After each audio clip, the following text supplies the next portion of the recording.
Right. It's been quite happening in India and China for IBM.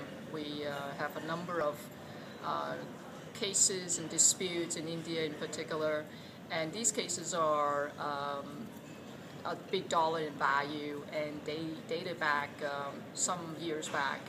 And most notably, we've been frequently visiting the high courts to file writ petitions, and I think that's been one of the very useful tools that we use to escalate an issue, or at least trying to, place a disagreement with the tax authorities in terms of their assessment or their positions.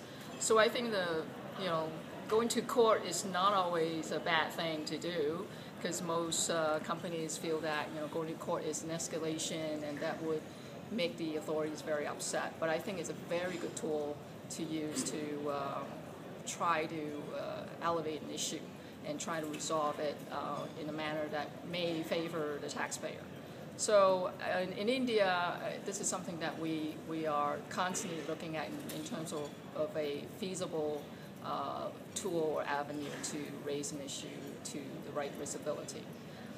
In terms of the China front, the way we approach disputes is a little bit different, because a lot of times we will basically have a very open dialogue with the tax authorities and trying to resolve the issue by talking to them, providing with the needed information, and that relationship is very good, and we have had a lot of success in dealing with these disputes with them by way of having a very open dialogue and getting them comfortable with the positions that IBM had taken in those tax returns.